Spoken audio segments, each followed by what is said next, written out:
Welcome back to another episode of Dude, I Love or Hate My Ride. And behind me is a 1999 Shelby SP360. Now this is a unique vehicle. It was one of the fastest SUVs of its time. One of the reasons why? It's supercharged. And it was a production vehicle.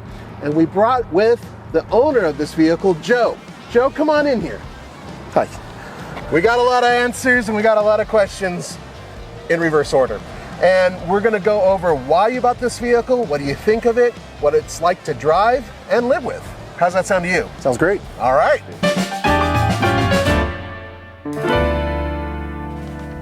All right, Joe. This is a really unique vehicle. This is something that very few people have seen and even fewer know even exists. Tell me about how you wound up owning this vehicle. Well, back in '99, I actually test drove one. Oh yeah? At a Dodge dealership in Nebraska. I didn't have the funds for it then because I was a teenager, but as I got older, I was looking for them, and I actually been looking for this for almost 12 years now. I did actually find it at a dealership locally in Lincoln, and it was actually at a Tesla dealership. I was looking at a Tesla and came across this thing. So. Very cool. Now, you told me off camera that you were actually thinking about buying a Tesla and that somebody traded this in on a Tesla. That's correct, yep. That's insane. Now, before we get started and before we walk around the vehicle, it should be noted that the prior owner had done a few things to the vehicle, including these headlights and some other add-ons. This isn't exactly how it came out of the factory, but it's still representative of what they built. The hood is standard. Correct. Stripes. This is Viper Blue, I believe, right? It is. It is. Yeah. Yes. So, I mean, this vehicle has already out of the factory a lot going for it. Now, correct me if I'm wrong, but it has a suspension package. Yes. Brakes, tires, bumpers, but most importantly, what's under the hood? The supercharger. That's right, which we will get to in a second. But let's take a little tour around it. And while we're doing that, let's talk about where you came from. You drove all the way to Boulder, Colorado from Nebraska, right? Yes, yes I did. That's quite a drive. Yes, and you're on your way to Las Vegas. I am. And you're bringing your family with in this too, right? I am. That's fantastic. This actually has a third row seat. Now tell me about that. From what I've gathered on the internet, there's not very much on the internet about these vehicles. There was supposed to be about 3,000 made between 99 and 2000. Right. There was only about 350 made, and about a half of those were four-wheel drive and third row seat. With the supercharger. That makes this one even more rare because it has a third row seat, because it has a four-wheel drive. Correct. And I guess most of them got shipped to the Middle East as well. Really? Yeah. But well, about half of them that was made got shipped to the Middle East. And this is one of the problems on the internet in terms of records. They don't have very solid records on this vehicle, right? I mean, it's really hard to tell exactly how many were made because there's conflicting reports. There is. But we know that 3,000 were not made. Right. So let's talk about these wheels. Now, these actually are the factory wheels. This is what it came with, except for the center cap. It says Carroll Shelby right there. Oh, it does, doesn't it? Yeah. One of the problems is that is actually written on there with what appears to be ink.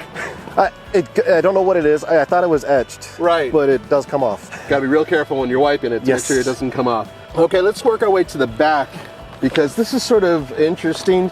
I'm not 100% sure if this is the factory bumper, but I believe it is. And if you look at it, this caught my attention. Yeah, I believe that's an aftermarket. This was, as you know, probably it was an SLT Plus. Right. And then it was converted by Shelby, so. Now, there's a very interesting thing about this vehicle. How many miles did it have on it when you bought it? About 32,500. That is really low considering that this is, from 1999. 21 years old, yeah. 21 years old. Let's talk about buying it. So you found a place in Lincoln. This is after checking out other places where it didn't work out. What happened buying this vehicle? How much did you pay? I paid $15,900 actually. $15,900. Yeah, what their asking price was $28,900, I believe. NADA was around the 30 range. So before anything could be done with insurance, banks, and anything, I had to actually get it appraised. So I had a gentleman from Antique Cars from Omaha drive to Lincoln and actually do a walkthrough of the vehicle. That's impressive. Now, you did trade in a vehicle to get this, and I did. I mean, but in terms of your overall experience in buying this thing and wanting it desperately. He actually had them kind of wait a little bit and stew on it before you actually went in and buy, right? I did. That's a great way. There is a risk to that because somebody else can come in and snatch it, of course. That's right. You were worried about that, I was worried every day. Yeah, I bet. So let's talk about the pièce de résistance, which is right under that hood. Can you pop the hood for us? Certainly. All right. I can clearly see the supercharger, Correct. which is a Kenny Bell supercharger. I was calculating in my head, and this vehicle is over 20 years old. Yes. Which means with having low 30,000 mile at the mark, that this thing was barely driven in terms of overall mileage. It was. So, I mean, that's impressive. That also means you have a lot of life left in this powertrain. I do. Let's talk about it. This is a 5.9 liter Magnum V8, has a supercharger on it. Total output is?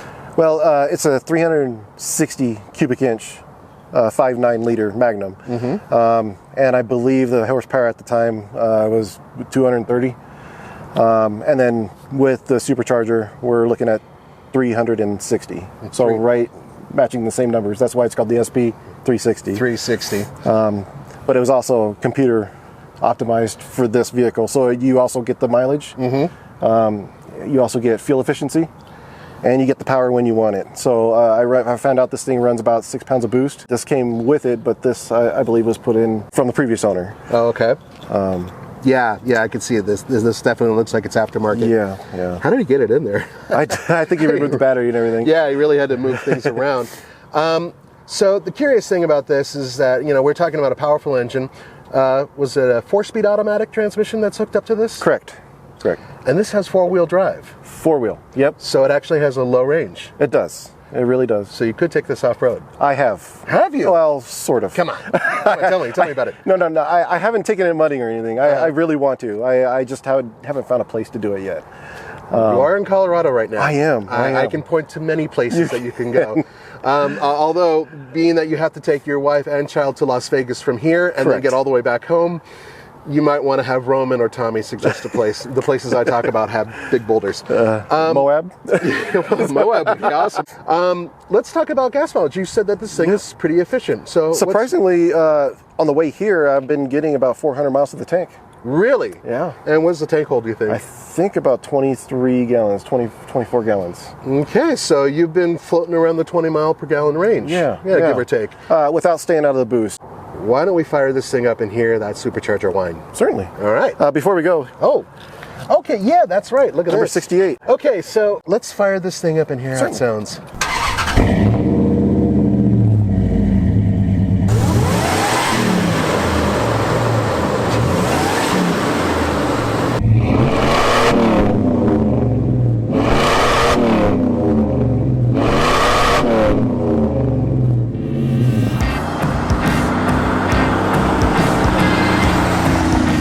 Of the supercharger isn't as pronounced as some of the modern engines out there. You know what I mean? It's like it's not as deep. Interesting though. You were right about the suspension. It's really firm. It really is. Yeah, super firm. Let's see what we got. Sounds just like $1 million. It really does. And it's not fast. It's at today's terms. Oh no, but it's quick. It's bloody quick.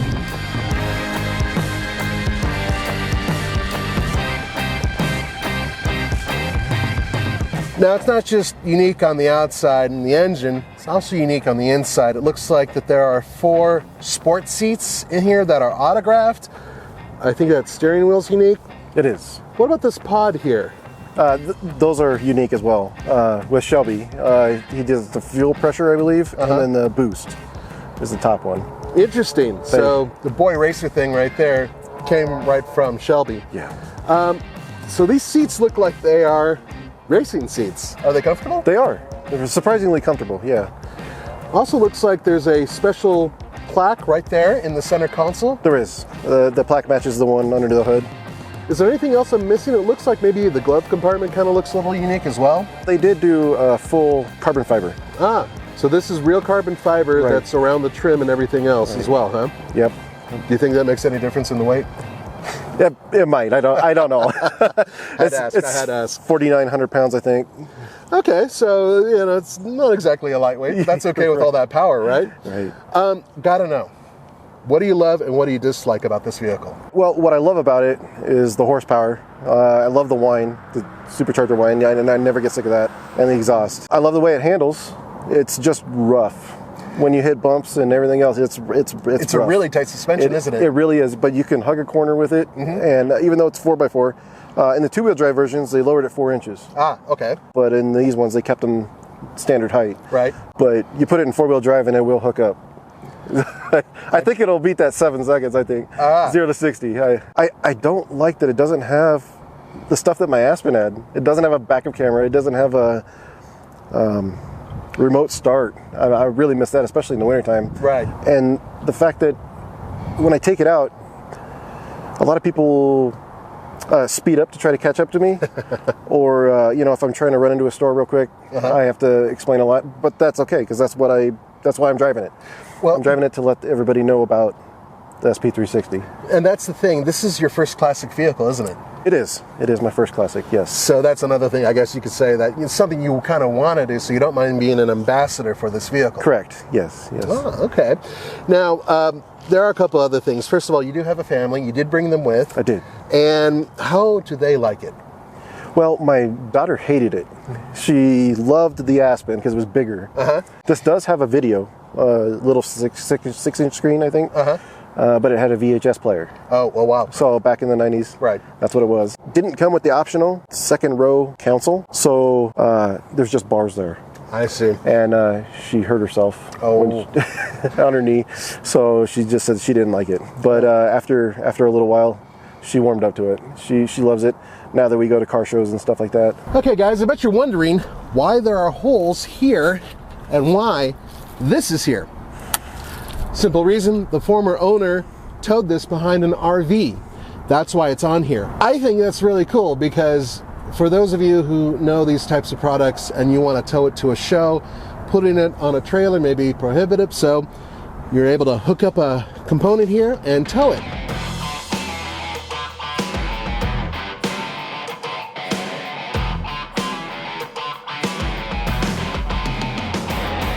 All right, let's there you go.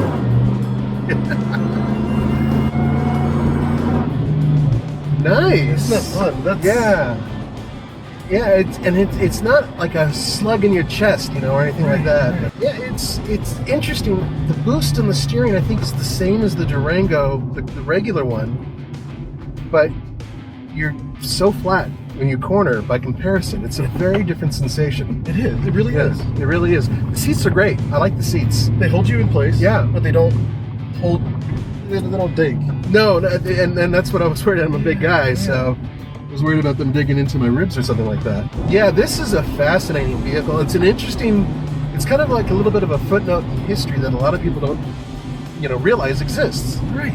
This thing was out there way before the current trend of taking SUVs and crossovers and slapping turbochargers and superchargers on them. Now we have a whole bunch of them. What are your future plans with this vehicle? What are you going to do with it? Well, what I'm going to do with it is I'm going to drive it until next fall, and then I'm going to park it. But I'll take it out in the nice days. Are you going to upgrade anything? You going to change anything around? I am. As a matter of fact, when I get back to Nebraska, I'm going to change those headlights because it's a terrible mess. I can understand that. And I want a backup camera. I do have a backup camera now. It's a Bluetooth, which is kind of nice, but it's kind of inconvenient. Yeah, I can imagine. Well, this is a really unique vehicle. It really is. I really do appreciate you bringing this vehicle to us. I know a lot of viewers out there are into vehicles like this, supercharged V8s that can haul your family around. I mean, how awesome is that, right? Yeah, it's great. And the third row seat folds down, so I have all that cubic feet behind there too. Guys, if you are a fan of this vehicle or if you have knowledge of it, there's one question we weren't able to answer, and that is, how much is it able to tow? I'm guessing 5,000 pounds. That's just a guess. Anyway, leave your comments below. Joe, thank you so much for coming out here. Hey, we really welcome. appreciate it. This is an awesome vehicle. For the Fastlane Classics, this is Nathan and Joe. We'll see you next time.